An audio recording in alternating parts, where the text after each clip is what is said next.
Good morning mga kauni. For today's ganap nga yun, as usual, papasok na naman tayo sa shop. So yan, nag-aayos na nga ako.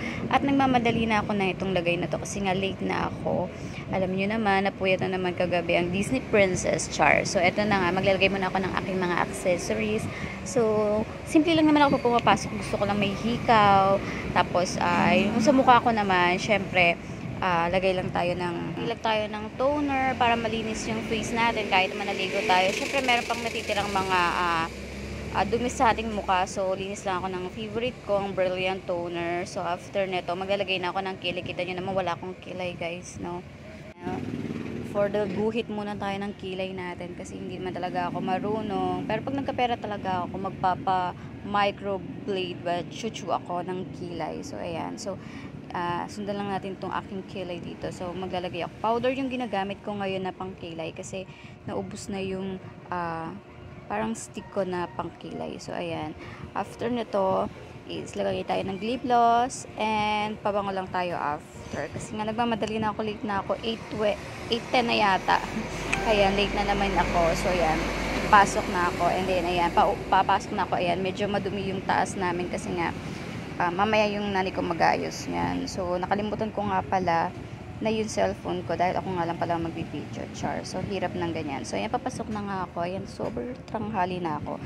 So piling ko naman nandun na yung boss ko kasi maaga naman yung pumapasok. So pero piling ko hindi rin kasi sa linggo kagahapon, so feeling ko nalasing to. So ayan na nga, passport na nga tayo at yun na nga po, ako lang po ang nagbukas ng shop kasi late yung amo ko. Yes.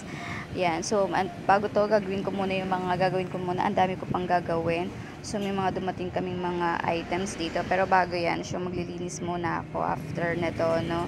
So lagay ko lang muna yung gamit ko dito sa ilalim. Yan, dyan lang ako naglalagay. Kukunin ko muna yung syempre mga cellphone natin. And then, buksan ko na tong kabila namin kasi dalawa tong shop na to. So, pinagsama niya lang guys. So, para lumaki. Ayan, open ko lang to kasi display ko na yung mga cellphone namin na binibenta. Ayan. So, diba may mga nag-aabang na dito sa likod ng aming shop. Ayan. Kasi nga tabing karsada kami guys. So, display ko lang tong mga cellphone namin dito. Ayan. So, napakadami naming mga binibentang cellphone, mga second hand na Android phone. Ayan. So, makikinis pa yan, magaganda.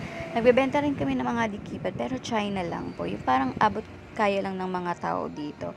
Ayan. So, display lang natin to para mamaya kapag may mga tumingin na mga customer, naka-ready na.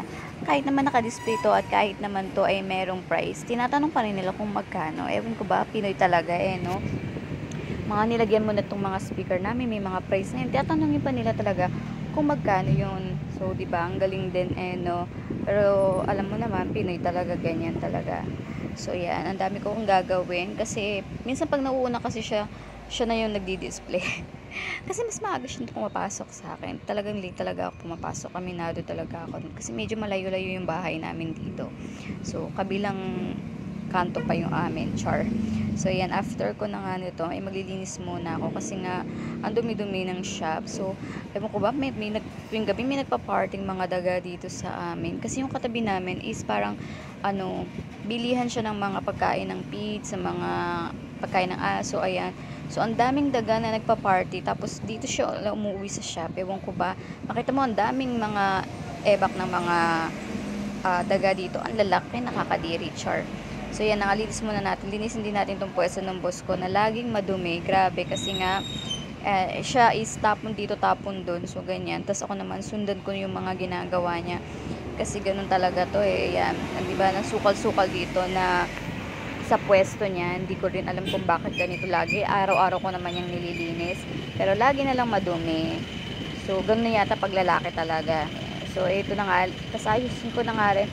Nakalimutan ko nga palang i-display din itong mga cellphone namin sa kabila. Ito naman, mga bagong cellphone to. Ito yung mga brand new phone namin. Kukonti lang to kasi mas refer talaga nila yung mga second hand kasi nga, mas mura, diba? So, yan, ayusin lang din natin itong listahan ng aking mga accessories para kapag may bumili, ready na, ililista na lang. So, ayan. Maaga pa talaga, so kaping-kapi na rin ako dito. Pero, okay lang yan, nakapagpainit na ako ng mainit na tubig. So, after nito is isasalang ko na lang yung aking coffee. Ayan na, mainit na yung tubig ko. So, lagay na natin yung ating favorite coffee na Coffee Blanca. Coffee Blanca, baka na ma'am. So, kape talaga kami. Mahilig kami magkape ng boss ko. So, ayan, dalawa naman kami. So, ako na nagtitipid sa kanya. Pero ngayon, feeling ko, may hangover yun. Kaya hanggang ngayon, wala pa siya. So, ito na nga. After ko nga magkape, ayusin ko muna yung mga dumating na may mga dumating kaming mga case, bagong case. So, ayan. Dito kasi malakas yung mga ganitong mga case. No? So, i-display ko yan. Everyday kaming merong mga bagong dumarating na case. Ayan. Ganito yung mga bagong jelly. Para siyang two-tone. Pero makapal siya. Para siyang shockproof, guys. So, ayan. Beta dito is 100 kasi mura lang naman din namibili ito eh. So, baksak presyo na rin. So, babaksak presyo ko na rin dito kasi nga mabilis sa aming maubos ang mga case. Ayan, di ba? Ang gaganda. So, ang gaganda nga pero wala dito yung unit ng phone ko. Char. So, ayan. Ito maganda dito. Pag dito ka nagtatrabaho, libre lahat. Char. Yun lang. Thank you for watching, guys.